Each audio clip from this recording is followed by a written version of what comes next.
kamakailan lang, itong Sabado lang na-interview namin si Yorme Isko, 'no. So, bigyan natin ng naratibo ay bigyan natin ng komentaryo ito at, sinasabi nga na may ibinulong si Yorme Isko sa amin. Okay, so mamaya pag-uusapan natin 'yan, paalala niyo. May binulong, hindi puwedeng ilabas.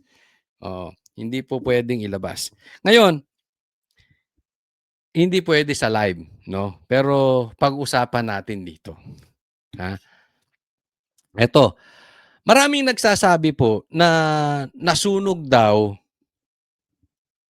ang Banateros dito kay Isko, na nasupalpal daw kami, napahiya daw po kami. Dahil hindi namin napasunod si Isko doon sa aming gustuhin. Una po, alam naman namin na si Isko, kahit naman nung kanyang, nakita na namin yung video, medyo iba na po talaga si Isko. Pero sabi ko nga, mananatili po ang aming pagiging magkaibigan. Eto, unahin ko lang po, kailangan mailabas natin 'to. Kaibigan po namin si Isko. Ako po personally, kaibigan ko po si Isko. So, ako po ay mananatiling rerespetuhin po si Yorme Isko. Kahit magkaiba na po kami ng, tayo pagdating sa politiko. Alam din naman ito ng iba pang politiko na kakilala ko din na patuloy na hindi po bastusan ang ugali ni Coach Oli.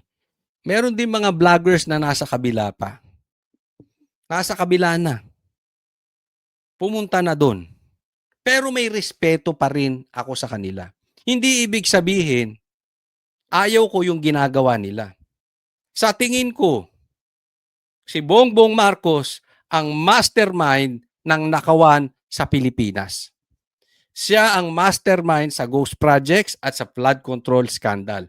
At sinabi ko po yan in front of Yorme Isko sa programa mismo sa live. Pero, hindi po ugali ni Coach Oli ang bastusan. Tandaan nyo po, tinanong ko ng matindi si Tiangco. Na-interview rin namin bago kay Yorme. At alam natin si Tiangco, yung asawa niya ay kamag-anak ang mga Marcos. So sa madaling salita, binitawan natin siya na matatinding tanong, pero hindi po natin dinisrespect si Tiangco. Ganun din, after a week, si Isko naman ang na-interview. Ano po pinapatunguhan ko rito? Yung mga susunod na interview namin, mananatili po ang respeto ni Coach Oli sa aming bisita. Kasi hindi mo naman kailangan maging bastos kung magkaiba kayo ng opinyon. Pero hindi nila ako mapapasunod sa gusto nila. Sabi pa nga eto fake news ha. Tandaan nyo itong sinabi ko, fake news ito. Hindi na daw, pinagbawalan na daw, binan na daw si Isko na ma-interview sa programa ng SMNI sa Banateros. Mali po kayo dyan. Sa katunayan, ang plano ng Banateros ay mag-interview nung nasa kabila. Mag-interview ng mga kain-suka.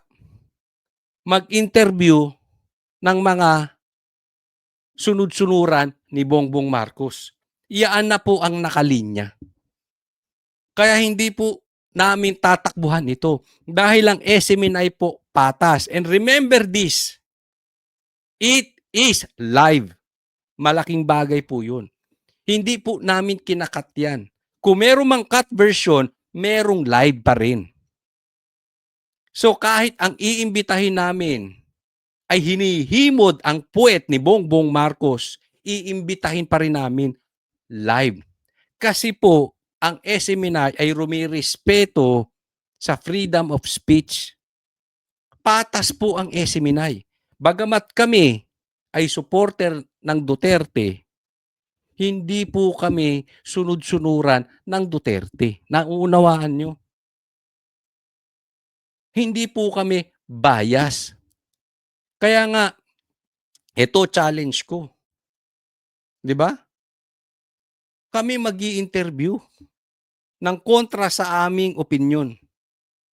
Kami imbitahan ninyo. Kayong mainstream media, imbitahan nyo kami live. Ayaw namin ng cut. Live. Kung gusto nyong kakatin, okay lang, merong cut version pero may live. Di ba? Sasabihin nyo, teka muna, sino ba kayo para interviewin? Yung babalo nga ini-interview ng mainstream media eh. Yung hindi nga nagsisipilyo, ini-interview ng mainstream media eh. Di ba? Oh. Kahit ako lang mag-isa, kasi sasabihin ng iba, ang dami nyo kasi banateros pagtutulungan. Hindi, kahit ako mag-isa, sasabihin ko sa inyo. Interviewin nyo ako diyan mismo sa mainstream. Yung may programa ka ha, hindi yung pipicture, hindi po kami nagmamataas. Baka mamaya yung mga vlogger na pinabili lang dyan. Oo, yung iba nga, hindi pa nga political vlogger eh. Bigla lang sumishift kasi may abot-abot na. Alam nyo kung sino yung sinasabi ko. Hindi naman talaga po, biglang sumulpot, political vlogger na. Di ba? Anyway, ang punto ko, yung may programa din. Invite ka namin sa SMNI, invite mo rin kami dyan. O kung ayaw mo ng maramihan, invite mo ako dyan, invite kita sa SMNI, interview tayo. Di ba? At hindi kita babastusin. Hindi po bastos si Coach Oli. Pag tinanong kita, papayagan kita magsalita, hindi kita babarahin. Kasi nga, ikaw ang ini-interview. Pagdating ko naman dyan, pagsalitain mo ko, dyan sa programa mo dyan, sa TV, magsasalita ako, wag mo kong i-interrupt. Makikita mo yung tapang. Diba? Patas. Pero ipupusta ko, hindi kaya yan. Bakit? Kasi yung iba dyan, ang pumupondo, ay itong nasa gobyerno.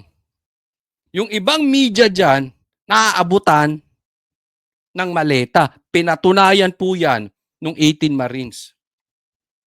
Yung iba nga dyan, pag-aari pa, di umano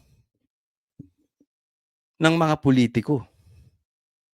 Ang SMNI po hindi pag-aari ng politiko. Kaya hindi po kami sunod-sunuran. Mapapansin ninyo, sino na lang ang nagsasabi ng totoo na hindi takot sa mainstream? SMNI at yung Net 25. Sang-ayon kayo? Sige, tanong ko. Nagsisinungaling ba ako? Yun ang hamon ko sa inyo. O mag-interview din kayo dyan sa inyong mainstream media ng DDS. I'm sure hindi nyo kaya live. DDS na politician, live. Hindi nyo kaya live. Kasi pinoprotektahan nyo yung amo nyo. Na pag may sasabihing iba, kakatin ninyo. Hindi po namin ugali. Alam nyo sa katunayan, madalas magpaalala sa amin si Banat Bay. Ito pinapaalala ni Banat Bay sa amin. Lagi. And isa rin po ako. Minsan nga pinagtalunan na namin ng isa sa banateros to. Dahil binanggit ko sa kanila. Anong sabi ko? Bro, pag may interview tayo, ang pagsalitain nyo, yung ini-interview. Kasi, kaya ka nga nag-i-interview eh. Ba't ikaw magsasalita na magsasalita? Di pauwiin na natin yung ini-interview natin. Pumalag pa yung isang banateros na yun. Hindi ko nababanggitin kung sino pangalan. Ang sagot niya, vlogger tayo eh. Of course, magsasalita. Oo. Pagdating mo sa bahay mo, mag-vlog ka na mag-vlog. Gusto mo, maghapon ka mag-vlog. Pero pagdating sa SMNI, kaya ka may ini-interview, yun ang tatanungin mo. Huwag na tayo mag-interview kung tayo lang din ang magsasalita. Alam mo yung mga sumunod na araw, yun ang paalala ni Banatbay sa'min. Anong sabi niya? Yung ini-interview tanungin, sila pagsalitain. Kaya sinasabi na supalpal daw kami, hindi po. Hindi lang kami bastos. Sabi ko nga, kung ako tatanungin ninyo, sinabi ko 'to sa harap ni Isko, katabi ko siya, eh. Kung ako tatanungin niyo, sasagutin ko sa inyo ang mastermind ng nakawan si Bongbong Marcos. Eh, hindi ako tinatanong, eh. Hindi naman ako ini-interview. Alangan namang pumasok-pasok ako ro'n. Hindi naman ako parang epal na politiko na mamimigay ng ayuda o mamimigay ng bigas, kailangan naka-epal ako do'n, 'di ba? Hindi naman ako gano'n. Oo. So, naiintindihan niyo po? Kasi maraming nagsasabi, nasupal pa naman. Hindi po. Sinasabi bayaderos. Marami pa nga nagjo-joke. Kayo itong ano, tawag sa amin bayaderos. Tanungin ko po kayo, paano kami naging bayaderos? Eh, from the very start, Duterte kami. Kinain ba namin suka namin? Hello? Sinuportahan ba namin si Bongbong? Tapos ngayon nakasusuporta kami kay Sara? Hello? Kailan niyo ako narinig sinuportahan si Bongbong? Una pa lang alam niyo Duterte kami. Even before the election, alam niyo Duterte kami. Ang gago naman ng Duterte kung babayaran kami. Eh, una pa lang, alam niyo kung sinong bayad? Hindi ko nilalahat, ha. Hindi ko nilalahat. Pero chances are, ang bayad, yung paliba-iba. Pag nandito, ito. Pag nandito, andito. Andito, dito. Andito, yun. Hindi ko po nilalahat. Pero ba't kami tinatawag na bayaderos? Eh, isa ata kami sa vloggers na nanindigan. Nakarating na kami sa mainstream, sa SMNI. Nanindigan pa rin kami doon sa aming prinsipyo. Sa katunayan, pati nga si Isko, pinanindigan namin. Eto, pagiging kaibigan namin, magkaibigan pa rin kami. Eh, hindi ko siya babastusin. Alam to nung ibang vloggers, ito yung sinasabi ko sa inyo, alam to nung ibang vloggers na talagang halos himurin na ang puwet ni Bongbong Marcos. Pero hanggang ngayon, magka-text pa kami. Nag-aayaan pa nga kaming manood ng concert, 'di ba? Mag-aayaan pa kaming kape-kape. Ibig ba sabihin nun, 'pag magkaiba na kami sa pulitika kailangan ko siyang bastusin? Paano yung mga kamag-anak ko na iba ang affiliation sa pulitika, kailangan kong bastusin? Paano yung mga kapitbahay ko ibang political affiliation, kailangan kong bastusin? Hindi. Yung pambabastos ng ini-interview o pambabastos ng mga kaibigan mo dahil iba na ang political affiliation nila will show the character of the person. And that's not me. 'Di ba? So, ngayon kung umiba siya, ngayon ay gusto niya na si Bongbong Marcos at sa tingin niya, yung pinupukol na mastermind si Bongbong Marcos ay tsismis lang. Sabihin ng iba, nasira ang Banateros, nasupalpal ang Banateros. Teka muna, eto tanong ko sa inyo. Banateros ba ang nasira o si Isko? Of course, hindi ako magde-decide niyan, ang taong bayan. As far as I know, hindi kami umiba ng landas. Ngayon, kung si Isko man ay ginagawa ito para sa Manileño, ang ganda po ng kanyang, eto sasabihin ko sa inyo, ang ganda ng kanyang motibo. I respect him for that. Kasi yun ang obligasyon niya, eh, Manileño. 'Di ba? So pang-lokal siya talaga. Pang-lokal po si Yorme. So, again, I respect him for that. Eto lang tanong ko, Kayong taga-Maynila, nagustuhan niyo ba or naniniwala ba kayo sa sinabi ni Isko na tsismis lang na itinuturo si Bongbong Marcos as mastermind? Tinatanong ko po dito yung mga manonood ko lang Manilenyo, nagustuhan niyo ba yun at naniniwala ba kayo do'n? Lagay niyo lang sa comment section, "Taga-Maynila po ako. Gusto ko yung ginawa ni Yorme." Tapos wala tayong pag-uusapan kasi kayong taga-Maynila, eh. O kaya, "Taga-Maynila po ako. Ayaw ko yung ginawa at sinabi ni Yorme." Lagay niyo. Yung mga taga-Maynila lang, lagay niyo, ha. Gusto ko pong madinig yun. Gusto kong mabasa sa comment section. Basahin po natin 'yan, 'di ba? Kasi sinasabi nung iba, "Eh, bakit ba kayo nakikialam? Eh, kami nakikinabang sa Maynila." So, kung taga-Maynila ka at natutulungan at gusto mo 'yan, 'di okey, wala tayong problema diyan. Nirerespeto ko nga, eh, nirerespeto ko yung ginawa ni Yorme.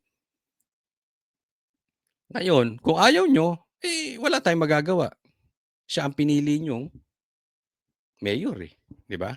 Binoto ng tao 'yan, so be it. Sabi nga niya, nirerespeto niya yung binoto ng 31 million. Pero sana nirerespeto rin niya yung binoto ng 32 million.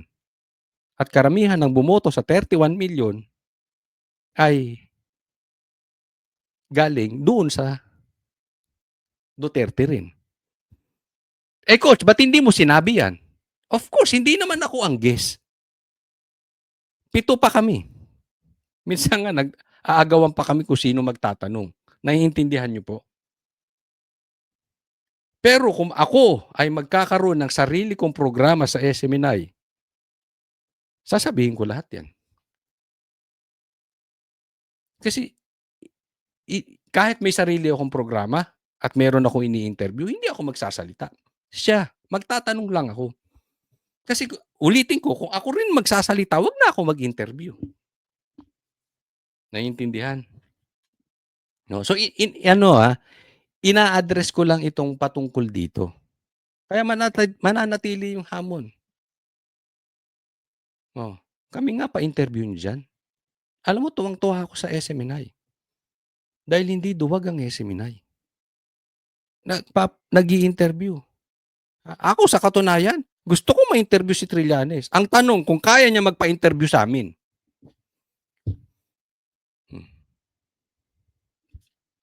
Ganun lang naman, eh, 'di ba?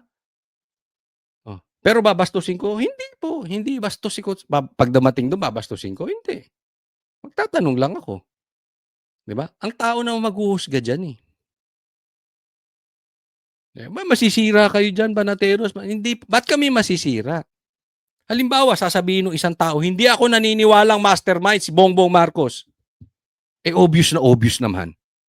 Ako ba masisira o yung ini-interview? Ha? O yung pulitiko? Halimbawa, sabihin ni Trillanes, ang totoong mastermind ng nakawan sa Ghost Projects ngayong 2022 hanggang 2025 dahil nagsimula yan ng 2016 ay si PRRD.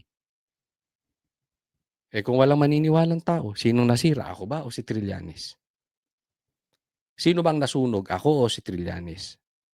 Pero ito po, mag-e-expose po kami nung mga taong nakagitna. Yan po ang gagawin namin. Kaya mag-i-interview po kami.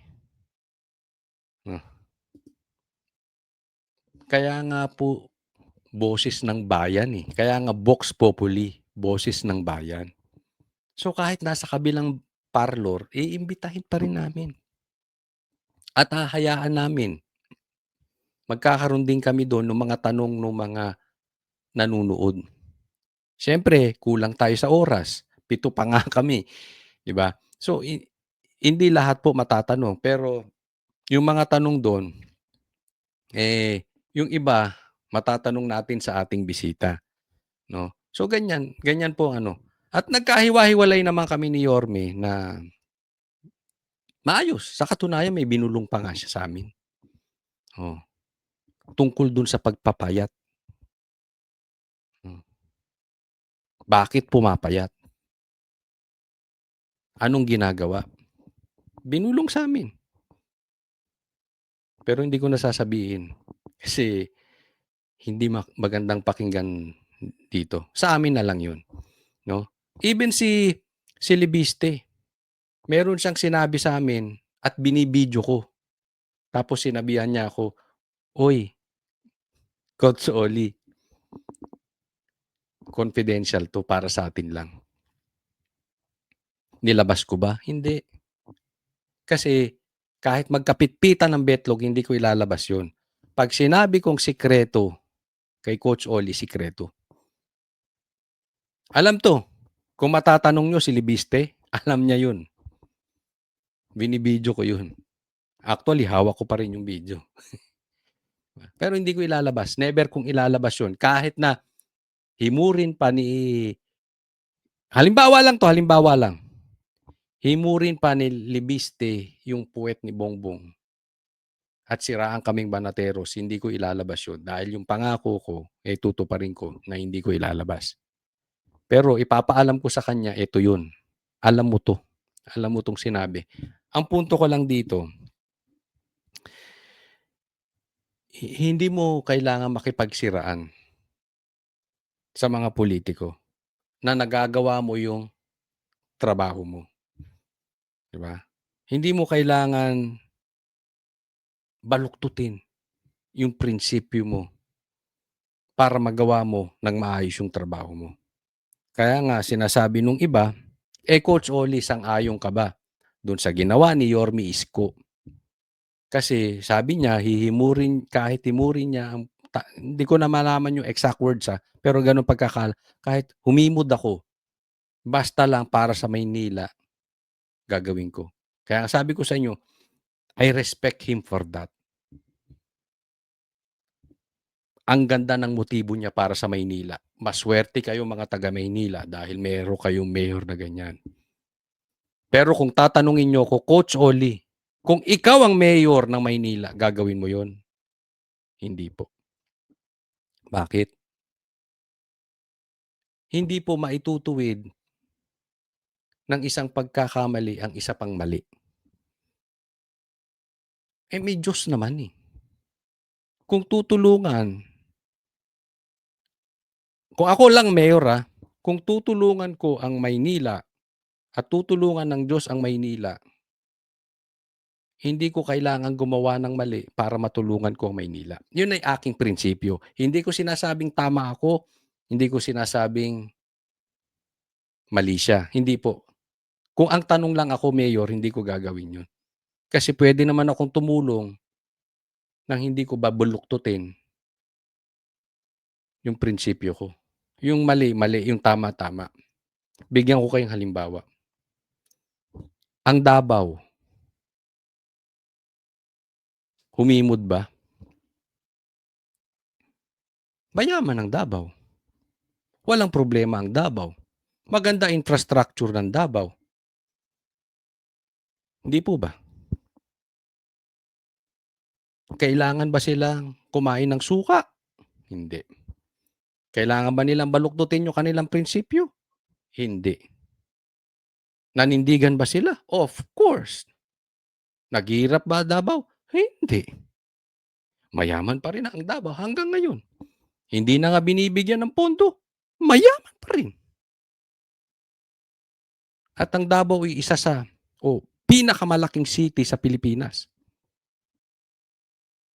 Yun na lang, kung ako mayor, titingnan ko yung bakit nagagawa ng Davao nang hindi kailangan sumipsip, manindigan sa prinsipyo. Sasabihin nung iba, Kotsoли, yung Davao naman kasi maayos na, tutuloy na lang yung programa. Ang Maynila naman, naubos ang pondo dahil dun sa nakaraang mayor. May punto. May punto naman. Kasi nga yung Davao matagal nang inayos. Kaya tuloy-tuloy na sila, hindi nila kailangang sumipsip. Yung Maynila nga naubos talaga pondo. So, may punto naman din 'yun. Pero hindi mo puwedeng madaliin ang pag-ayos. Sa akin lang po, hindi ako nagmamagaling. Sinasagot ko lang yung mga posibleng tanong. Kasi 'pag nagkaroon ka ng utang na loob dire-diretso na po 'yan. Well, anyway, hindi ko again, uulitin ko, hindi ko sinasabing magaling ako. Dahil hindi po ako magaling, inaamin ko sa inyo. Hindi po ako matalino, inaamin ko sa inyo. Ang alam ko lang, nasa totoo ako. Kahit nga sabi ko pa-interview 'di ba, hindi dahil magaling ako. Dahil alam ko yung tinitindigan ko, totoo. Hindi po ako magaling. Pero alam mo ang kailangan ng Pilipinas? Yung totoo, eh. Frustrated na po ang Pilipino sa mga pulitiko, sa mga pulitikong paiba-iba. Frustrated na po ang Pilipino dahil walang naninindigang tunay. Minsan hindi natin kailangan maging magaling. Ang kailangan lang natin maging manindigan. Ulitin po, this is not to attack Yorme Isko. Nagkahiwa-hiwalay po kami noong Sabado na maayos, 'no? Naglolokohan pa, nagbibiruan. Ang punto ko lang po dito ay yung frustration ng Pilipinas. Naghihirap ang Pilipinas, eh. Sino ang maninindigan sa nakawang nangyayari? Kaya hindi ko po masisi yung nasa comment section. Bakit galit na galit? Bakit hindi nila maintindihan na mayor 'to ng Maynila, hindi naman ng buong Pilipinas? Nauunawaan ko sila, eh, kasi frustrated sila. Wala nang naninindigan. Kaunti po ang naninindigan laban sa nakawan, laban sa korapsyon. Even kakaunti na nga sa media, sa mainstream media, kakaunti na nga lang sa vloggers. Pero madami pong naghihirap, iilan lang po silang yumayaman. Karamihan diyan oligarch pa at saka mga pulitiko. Kaya siyempre unawain lang. Ako sa akin ang naano ko dito is unawaan lang. 'Di ba? Iba na siya, huhusgahan naman siya ng tao sa 2028, eh. Kung ayaw ng Manileño yung binitawan niya, hindi na siya iboboto. Kung gusto ng Manileño yung binitawan niya, iboboto siya. So sila pa rin ang maghuhusga, 'di ba?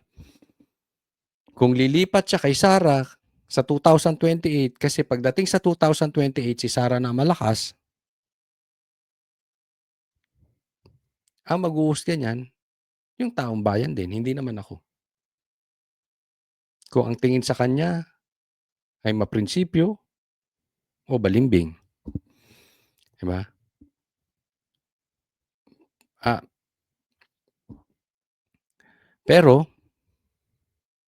andito pa rin tayo sa sitwasyon na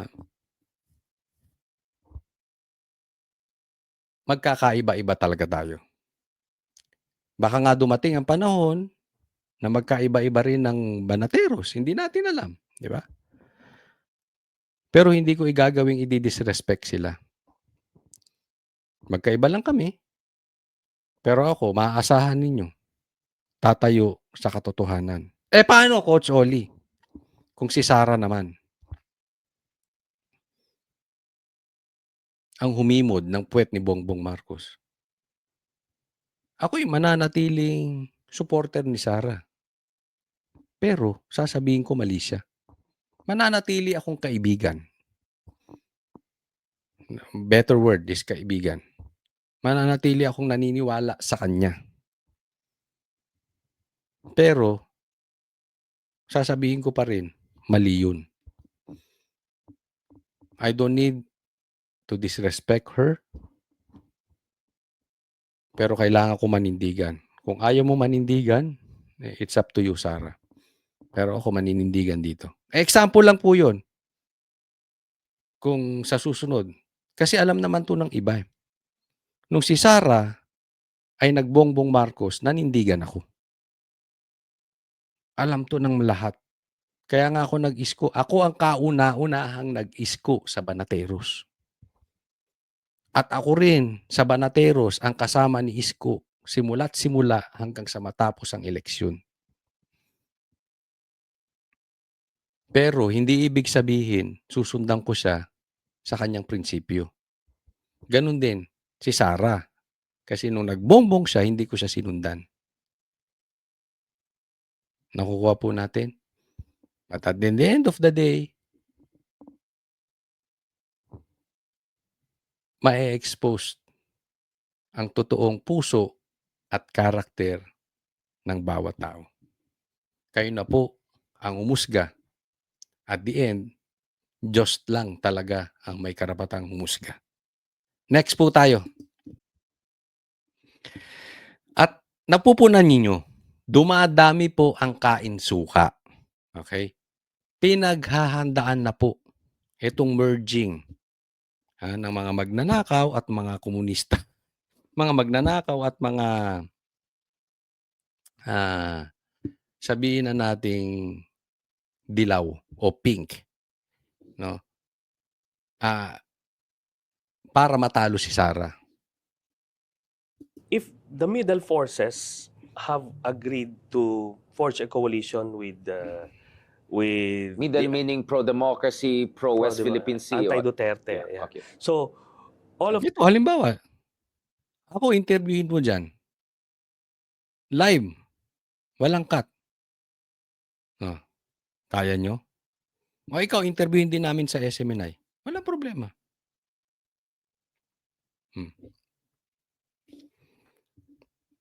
this, because it's not only the kakampings, because you also have the people who voted for Manny Pacquiao, Isko, Right. and all the others.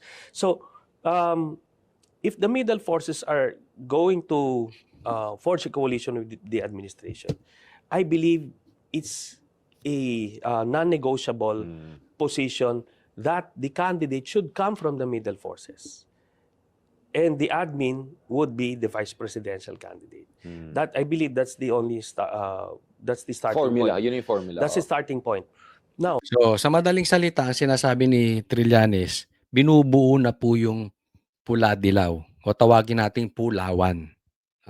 Pulawan Kain Suka Party o PKS. Pulawan Kain Suka Party. Yeah, binubuo na po. No? Dumadami ang kain suka sa Pilipinas. So, sige, mag-ready kayo. the thing with, let's say, with Lenny, for example, I don't think she sees the danger of a Duterte presidency. And that's the reason why she's nonchalant about the whole thing. At ito si Trillanes, no? Nahalata mo na talagang takot na takot siya sa pag-ano. Paano? Ang daming pinakalat na fake news nitong animal na to.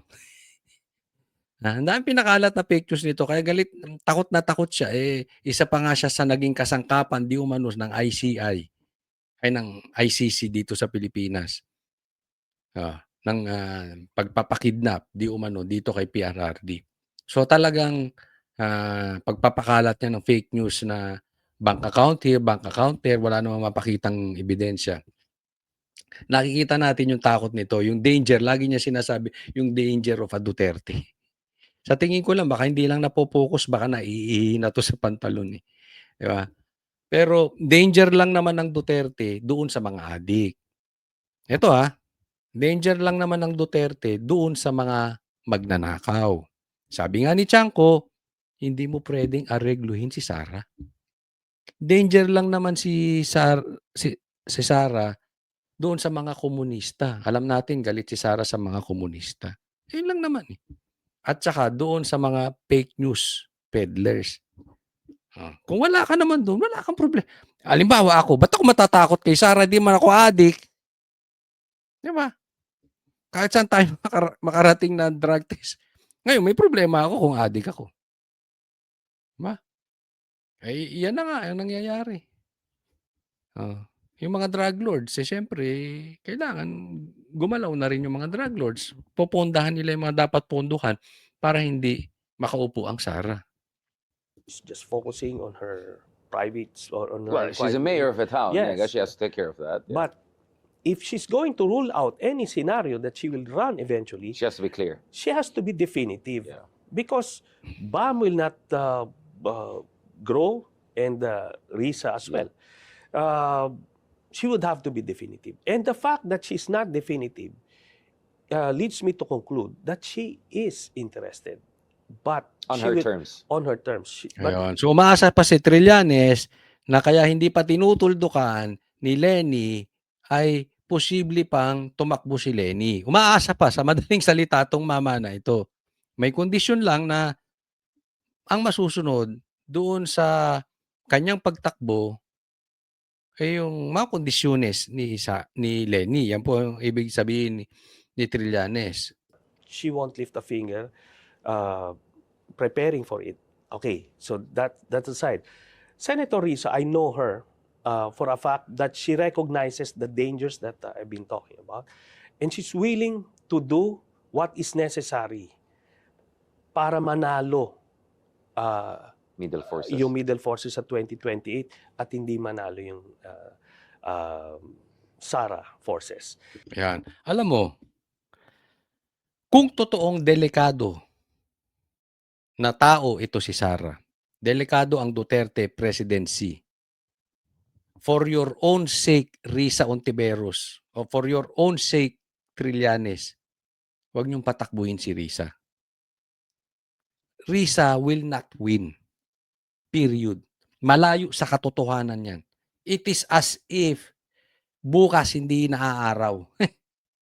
O mamayang gabi ay hindi na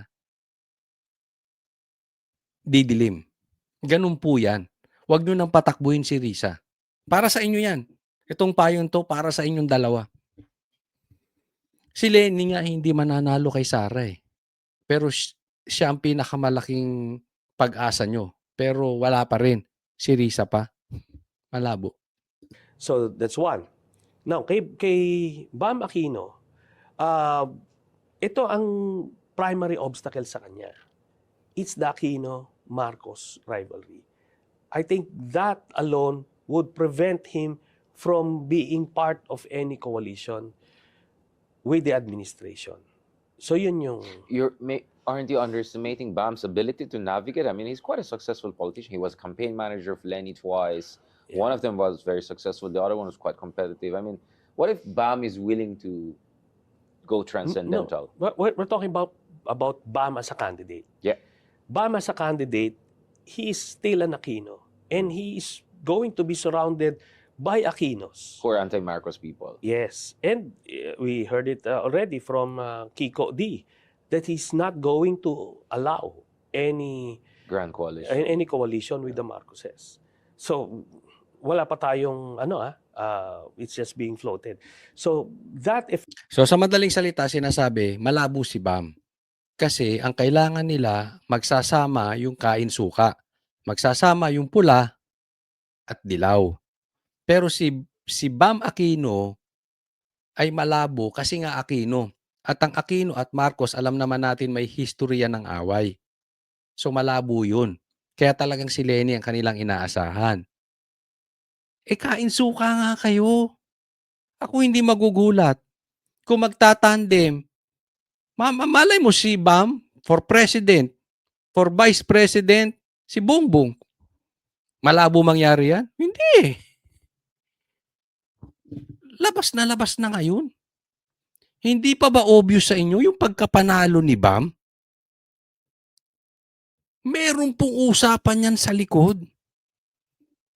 Huwag naman kayong magpaka-ignorante. Wala sa survey si Bam. Ni sila nga hindi nila alam mananalo sila. May backdoor meeting yan. Huwag niyong sabihin hindi matatanggap na Aquino ang Bongbong. Huwag niyong sabihin hindi kikain suka. Kain suka na kayo. Itutuloy niyo na lang. May agreement na nga yun eh. Loloko niyo naman ang Pilipino. Oh. effectively rules out BAM as part of that coalition, maraming hihila sa kanya palayo doon. So yun. Ngayon, as for Lenny, when would you even talk? Next year?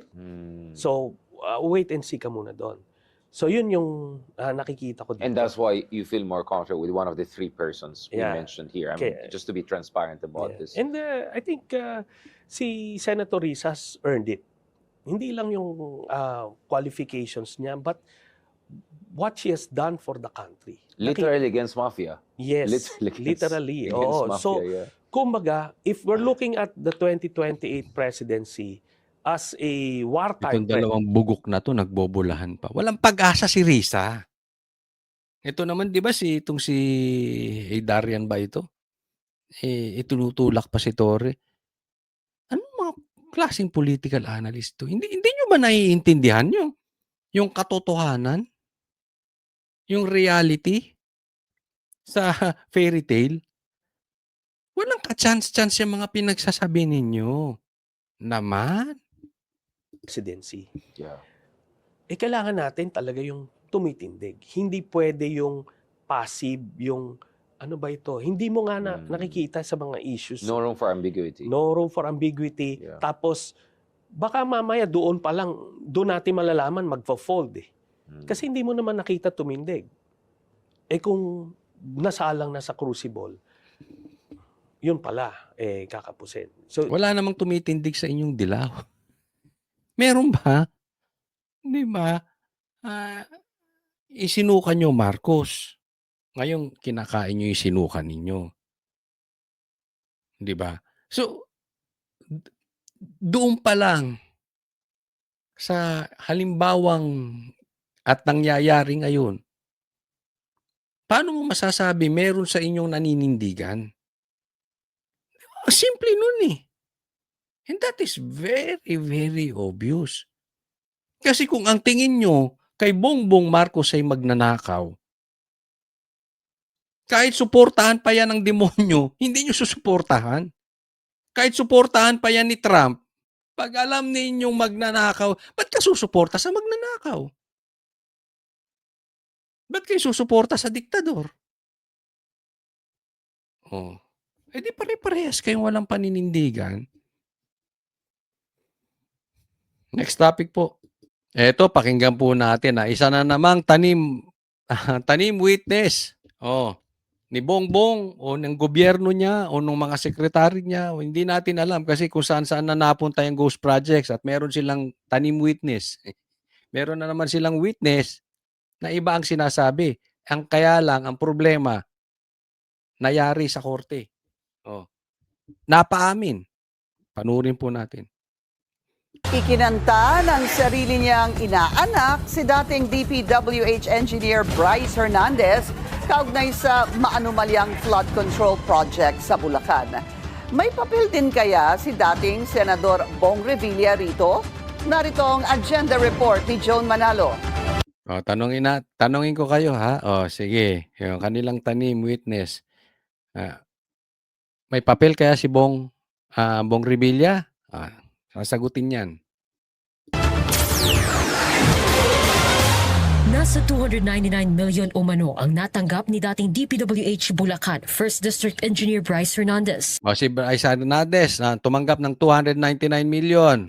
Ayon mismo sa inaanak nito sa kasal na tumistigo ngayong araw sa bail hearing sa Sandigan Bayan 3rd Division.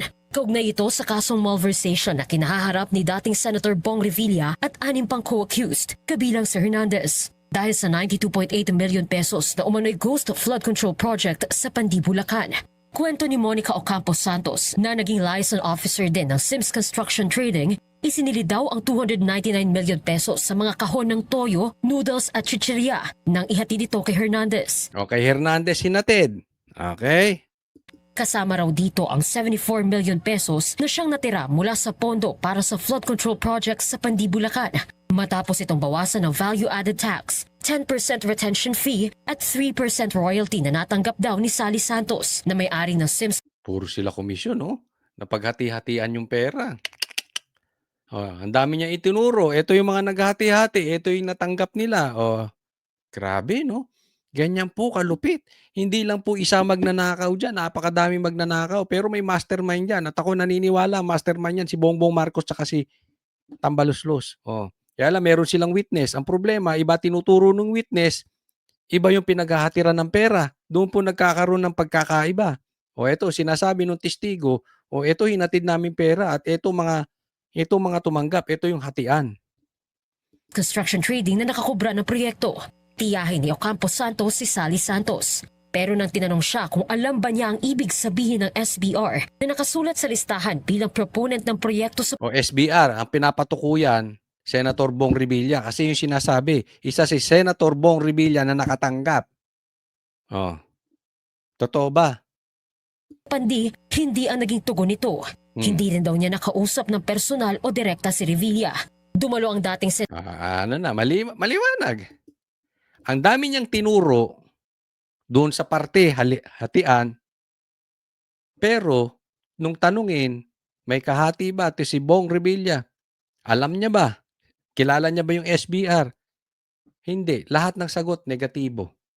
Sa madaling salita, alam niya ang pinuntahan ng pera, ang hatian, pero hindi kasama si Bong Revilla. Nayari na.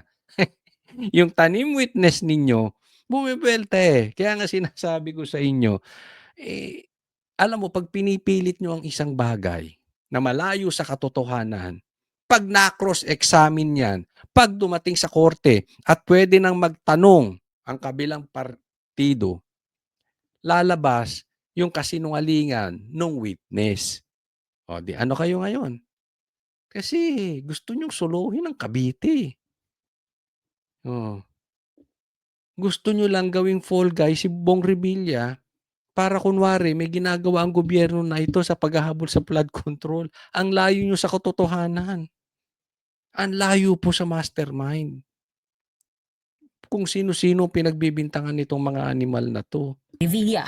Dumalo ang dating senador sa Sandigan Bayan bail hearing ngayong araw, pero nagpaalam din ito makailang saglit. Ayon sa legal counsel nitong si Attorney Riody Anthony Balisi, nakaramdam daw si Revilla ng sakit ng ulo na maaaring dulot ng init sa kanyang selda sa New Quezon City Jail sa Payatas. Bukas sir, babalik siya? I'm not sure.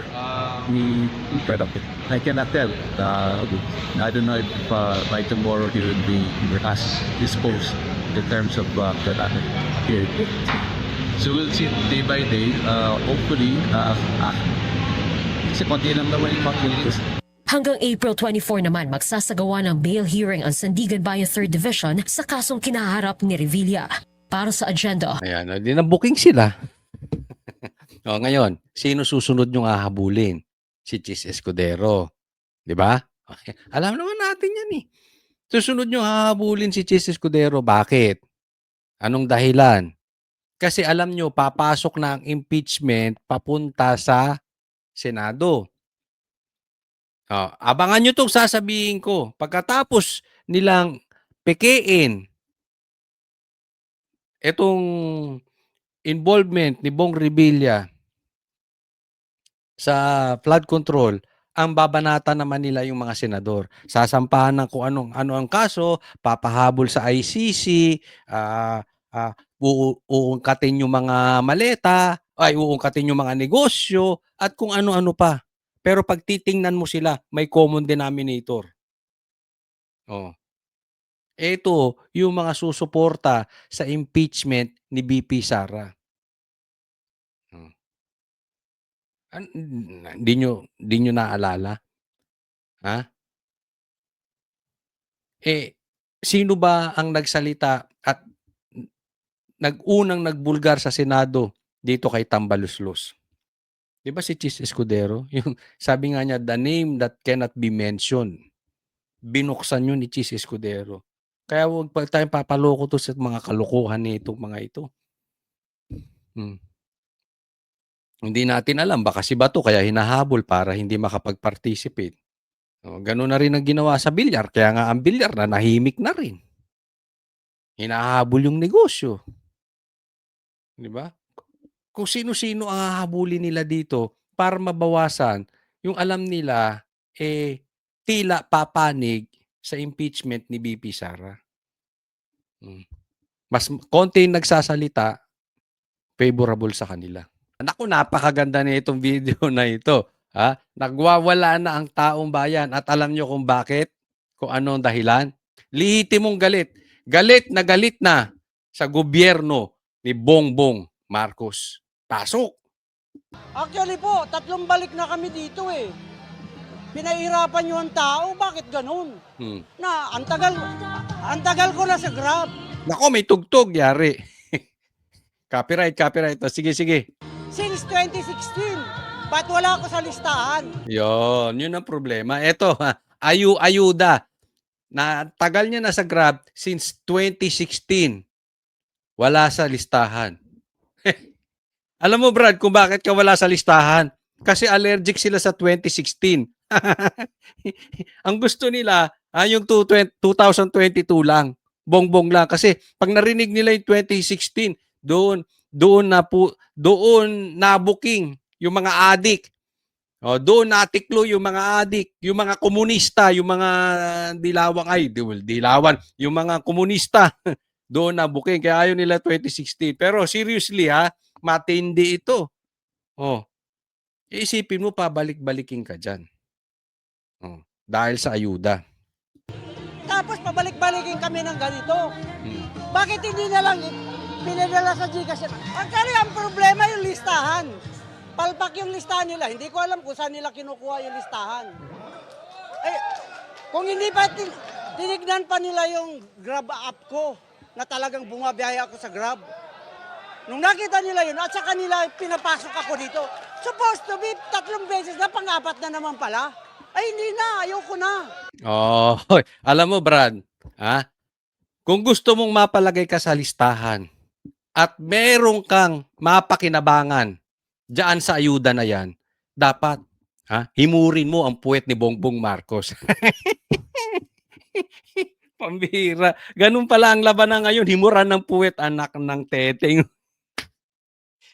Gusto. Yeah. Ew. Hindi. Ganun lang naman kasimple buhay dito sa Pilipinas ngayon eh. Wala nang paninindigan. Bulain mo na lang si Bongbong Marcos. Ay nako. Pag ikaw magsasabi ng totoo, wala ka sa listahan. Alam mo kung bakit? Pwede namang i-Gcash yan. Bakit pinababalik-balik kayo dyan? Para, siyempre, halimbawa na lang, mamimigay ka ng bigas. Kailangan nandoon. Di ba? Mamimigay ka ng ayuda. Kailangan may politiko doon. Kasi kung walang politiko ron, nadisgrasya na. Sayang yung pogi points. Naintindihan? Kaya pababalik-balikin kayo dyan. Of course. Yan ang style ng mga mga trapo. Traditional politician, politiko. Kailangan, kahit pera naman ng taong bayan nyo ipinamimigay dyan, kailangan umepal sila. So, kaya ako sa totoo, una pa lang ayoko na ng ayuda. Buti pa nga yung ayuda na yan dahil papapilan lang nila. Hindi po. May kickback pa yan. Baka halimbawa lang. Bibigyan ka ng pera. Baka yung 10%, 20% hanggang 50% niyan. Nakulimbat na. Maraming commissioner. Yung mga middleman na politiko, halimbawa bibigyan ka ng bigas, baka mamaya natapyas na yung alam naman natin yan, di ba? So, hindi lang po yung gawain ngayon. Dati nang gawain yan. Kaya nga dapat tigil-tigilan na yung ayuda na yan eh. Kasi yung ayuda na yan, isa pa yan na tinuturuan natin na ang politiko ay magkaroon ng mahirap na mentality. Kasi yan, pera naman ng taong bayan eh. So, hindi na kailangan ipangalandakan pa. Kung mamimigay, tapos. Pambihira, 2026 na, pumipila pa tayo sa ayuda. Pwede namang Gcash na lang yan. Kung gusto may paraan. Ang daming paraan ngayon, online na. Simula po nung unang araw, pumunta na kayo. First day ng bigayan, nandito ako, wala yung pangalan ko. 2016, nasa Grab na ako. Bakit ganun? Anong nangyari? Saan ba nila kinuha yung mga listahan? Baka kinuha lang kung saan-saan. Dapat, ang pinakang the best doon, yung Grab app nila, yun na yun mismo. Yun. Simple. Isipin mo yun. Nagga-Grab. Mas matalino pa sa presidente natin. Tanga rin eh, no? Yung nagga-Grab, di sa app na lang, di tapos. Ba't pahihirapan? Kung anong app na bumabiyahe yung tao, doon na mismo itatap up yung pera. Napakadali. Or GCash. May GCash naman kami. Meron kaming application ng Grab. Bakit hindi nila pwedeng itap up doon? Mapapakinabahan nga namin na hindi na kami pipila sa ganito. Na para kami nagmamakawa. Ano yun? Pero gaano kalaking bagay, sir, yung may matatanggap nyo ng 5,000 pesos? No, yun ang mga tanong. Kung gaano kahalaga yung matatanggap yung 5,000 pesos. So, isinusubo, eto, may 5,000, gaano kahalaga? Supposed to be, malaking bagay yun kaysa wala. Di ba? Pero kung tinanggal nila yung excise tax at saka value-added tax, mas better. Tuwan-tuwa ako dito sa sinabi nung mama na ito. Alam nyo kung bakit? Yan din yung sinasabi natin. Kung tinanggal nyo yung excise tax, tinanggal nyo yung VAT, bababa ang presyo ng gasolina, parang hindi naapektuhan ng Pilipinas, hindi ba tataas ang presyo ng pamasahe, hindi tataas ang presyo ng bigas, hindi tataas ang presyo ng pagkain, hindi tataas lahat ng presyo ng mga produkto. Lahat na kinabang. Inuunan nyo kasi yung mga pang-iepal nyo, mga loko-loko kayo. Gusto nyo may pinipilahan kayo. Gusto nyo umiepal kayo sa pamimigay. Hindi nyo pera yan. Huwag nyo ipangalandakan yung pagmumukha ninyo, mga animal kayo. Pag mamimigay kayo. Simple. Mas makakatulong. Ang daming matuto. Bakit alam nung mama? Kayong mga pulpul na politiko, hindi nyo alam. Tanggalin nyo yung VAT. Tanggalin nyo yung tax. Excise tax. Tapos ang problema. Alam nyo kung ba't di nyo matanggal? Kasi bababa ang corruption nyo. Wala kayong makukulimbat. Wala kayong magiging komisyon. Mababawasan ang pagnanakaw ninyo. So ang tatamaan dito, bawas ang pagnanakaw nyo, mga animal kayong mga politiko, at mababawasan yung inyong pag-iepal. Gusto nyo pinipilahan kayo pagka mamimigay kayo eh. Di ba? Saan ka nakakita? Ito lang sa akin. Mamimigay ka ng bigas. Kailangan ikaw pa mag-aabot?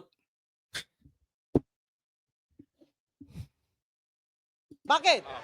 Bakit? Makikinabang hindi lang kami, pati yung mga nagkakarga ng kargamento na pagkain natin. Kaya ang balwa ng pagkain natin eh. Bakit?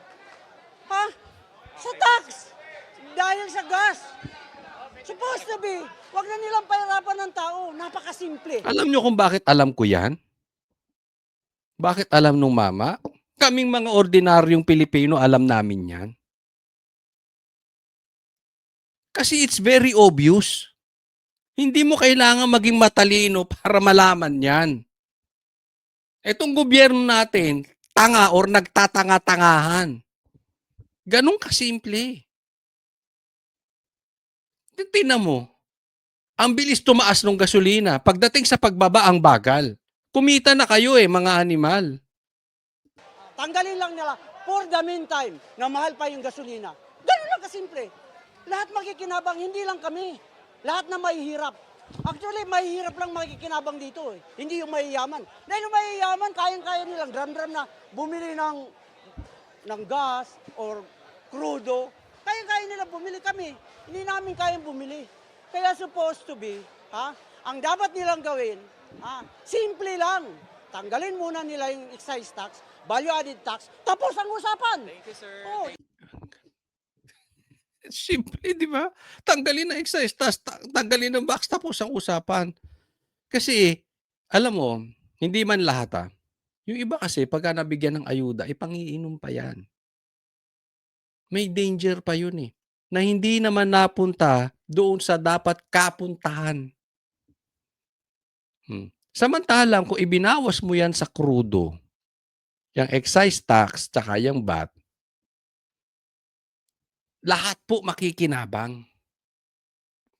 Antimano, pag nagkarga ka, halimbawa driver ka, nagkarga ka, yung pera mo nandun na sa pinakarga mo. So, babiyahe mo yun. Gagamitin mo yun. 'Di ba?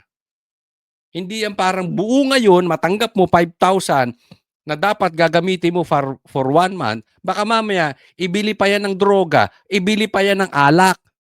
Naubos na yung dapat gagamitin for 1 month na naitipid niya sana pang gasolina. Detain ka na siya. Nasolusyonan ng problema? Hindi. Pero kung yan, binili mo ng gasolina, itatrabaho mo muna yan. Kahit addict yan, katulad ni tatrabaho mo pa rin. Di ba? Para ang presidente hanggang ngayon nagtatrabaho. Simple. Ito po next, tingnan natin. Ito, pag-usapan natin yung presidente nyo. Meron na naman siyang bagong pangako. Wala nang ginawa itong presidente na ito kung hindi mangako. Pakinggan natin, tingnan nyo. Magpabudol kayo ulit, We will bring Saldico home, and we will do so in accordance with the law. Ayan. Anong sabi? Dadalhin namin si Saldico pauwi nang naaayon sa batas. Siya nagsabi, dadalhin namin pauwi. Iuuwi namin si Saldico. Ngayon, pag hindi mo nauwi yan, nukang ka talaga ng budol. Ikaw na ang pinakabudol sa buong mundo. We don't want excuses. We want result. Pag binitawan mo, gawin mo. Ang tao hindi concern sa pangako mo. Ang tao hindi concern sa mga sinasabi mo. Ang tao concern sa resulta. Kailangan na pong matapos itong ghost projects. Iuwi mo. Kung nahuli mo nga. Kasi nakakapagtaka, masyado kang nag-a-announce. Ikaw ang nag-announce ng nahuli at ikaw rin ang nag-a-announce ngayon sa pag-uwi. Samantalang wala ka man lang announcement patungkol sa sakit mo, wala kang announcement patungkol sa pagtaas ng presyo ng gasolina at bakit ang bagal bumaba. Ganyan po siya ngayon kay Saldico. He will answer to the Filipino people. Binigyang diin ni Pangulong Bongbong Marcos na gagawin ng gobyerno ang lahat ng kailangang hakbang para maibalik sa Pilipinas si dating Congressman Zaldico. Naharap sa patong-patong na kaso si Ko kaugnay ng flood control scandal. Inutusan ko ang Department of Justice kasama ang Department of Foreign Affairs na pangunahan ang pakikipag-ugnayan sa mga otoridad ng Czech Republic upang matiyak na maayos at naayon sa proseso ang lahat ng kinakailangan. Magpapadala rin ng high-level coordination team upang tutukan ito. Ayan, okay, dito muna tayo So, inutusan niya na ang DOJ at DOF para maibalik si Saldico. Ngayon, pag hindi nabalik si Saldico, pare-parehas kayong inutil dyan. Ikaw, Bongbong Marcos, inutil. Ikaw, DOJ, inutil. Ikaw, DOF, inutil. Di ba? Simple lang Nahuli na. Tapos, inutusan pa kayo, nagpatulong ka pa sa DOJ. Papatulong ka pa sa DOF. Inatasan mo na. Tapos wala ring magagawa.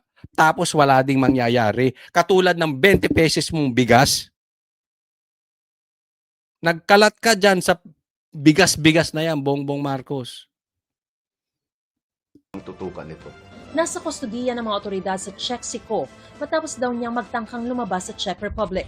Pero kulang ang kanyang travel papers kaya di pinatawid sa German border at pinabalik. Hanggang ngayon matipid ang impormasyon kaugnay sa kanyang pagkakahuli maliban sa nabanggit ng Pangulo. Tikom din ang bibig ng karamihan sa mga opisyal ng Foreign Affairs Department at maging ng mga kawani ng Embahada ng Pilipinas sa Czech Republic. Tahimik ang DOF at saka mga kawani, etc. etc. Paano hindi tatahimik yan? Sinasabi nga, peke. Hindi naman daw totoong nahuli. Fake news daw si Bongbong Marcos. Natural, tatahimik yung mga yan. Kasi magmumukha rin silang fake news. Sa ngayon, hindi pa malinaw kung kailan target maibalik sa bansa si Ko. Ang ganitong mga proseso ay may sinusunod na mga legal na hakbang sa pagitan ng mga bansa. Kaya't nangangailangan na sapat na panahon upang maisagawa ng tama. Yan. Anong tawag doon? Ha? Anong tawag doon sa sinabi ni Bongbong Marcos?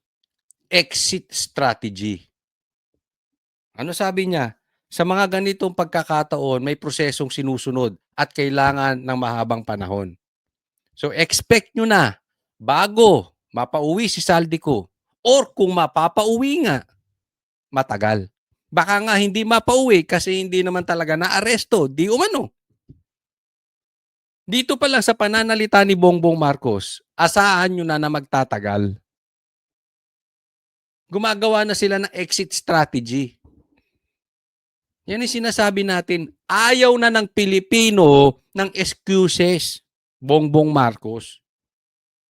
Bigyan mo kami ng resulta. Papuntahin mo yan sa Blue Ribbon. Paimbestigahan na yan si Saldico. Kaya lang, baka nga hindi nahuli. Posible yun. Posible hindi nahuli. Pero posible ding namang nahuli. Kaya lang, hindi nila pauuwiin. Hindi nila gagawin yung parte nila. It's obvious, oh. Gumagawa na ng palusot as early as now. Tama. Gaano nga ba kahirap itong gawin? Gayong wala namang extradition treaty ang Pilipinas sa Czech Republic. Ayon sa international law expert na si Attorney Mike Q, isang diretsyo at pinakamabilis na paraan daw ay deportation. This is a sovereignty question. It's a non-national of the country who is entering the country and is not documented and has no right to be there, especially if there is no passport, which is the most critical requirement apart from the visa. Nagiging mas komplikado lamang daw ang sitwasyon kung talagang may hawak na Portuguese passport si Ko. It will be complicated if Portugal will intervene because it has a right to protect its national. May dalawa siyang pwedeng argue na malaki. Yung una is violation of his private life, Article 8 ng European Convention. Bukod pa ito sa kung ano man ng nasa Portuguese Constitution. The other thing is, pwede niyang i-argue yung hindi siya pwedeng i-deport kung ang pupuntahan niya na bansa ay iper-persecute siya or may torture na mangyayari. Sabi ni Attorney Q, mahirap daw gamitin ang political asylum bilang depensa. Hirap din yun kasi kailangan yun political persecution. Hindi naman ito persecution kasi may mga kaso siya. So, pinoprosecute siya but hindi siya pinapersecute for his political opinion. He has to be persecuted for his political opinion. Wala naman siyang political opinion. Ang isa pang paraan para mapauwi So sa madaling salita, wala naman siyang political opinion. So madali niyong mapapauwi. So pauwiin niyo na. Kung hindi budol yung presidente niyong si Bongbong Marcos. sa bansa si Ko ay sa pamamagitan ng mutual legal assistance at diplomasya sa paglutas ng issue. Ayon kay Q, karaniwan nagkakaisa ang mga bansa dahil sa prinsipyo ng pagkakapantay-pantay ng mga estado sa international law. Hindi rin daw itinuturing na malaking hadlang ang medical reason kung may kakayahan namang tugunan nito sa Pilipinas. Pinalutang din ng National Bureau of Investigation o NBI ang posibleng paggamit ng UN Conference Against Corruption o UNCAC para mapabalik sa bansa si Ko. Kapwa signatory sa UNCAC ang Pilipinas at Czech Republic. Czech Republic and the Philippines is both signatory to the United Nations Conference Against Corruption. So we have mutual responsibility on this matter. Okay, dahil yung sinabi pero sa dulo hindi nyo rin mapapauwi. Sige, ipahiyan nyo kami. Pauwiin ninyo, tapos dalhin nyo sa Blue Ribbon. Yan. Eto, si Saldico. Ano kayo? Andyan siya, uupo siya sa Blue Ribbon. Hindi nyo magagawa yun. Bakit? Sinong tinuturo ni Saldico? Di yung amo mo, yung amo mong lulong. Di ba? So, paano mapapauwi yan? Nako. Tuloy. Responsibility on this matter. Posible rin daw ito ayon kay Q. Nakasaad dito na magtutulungan ng mga estado sa mga investigasyon at proceedings na may kinalaman sa korupsyon. Next topic po tayo. Okay, kanina po pinag-uusapan natin kung gaano puro na lang pangako ito si Bongbong Marcos, no? At itong presidente ninyo na talagang tila lulong sa kapangyarihan dahil wala na siyang nagagawang maganda sa bansa natin at patuloy pa rin siya sa puro pangako and tila patuloy pa rin ang nakawang nagaganap dito sa ating gobyerno. Huwag pong kakalimutan na i-like po itong video na ito. Napaka-importante po para kay Coach Oli yung inyong pag-like. And sana po wag po rin kakalimutan mag-subscribe po kayo. Aabangan nyo po ang parati nating pagbablog. Sana po ay patuloy kayo sumubaybay kay Coach Oli News at tayo mananatiling maninindigan. Si Coach Oli po, hindi balimbing. Maraming salamat po. God bless everyone.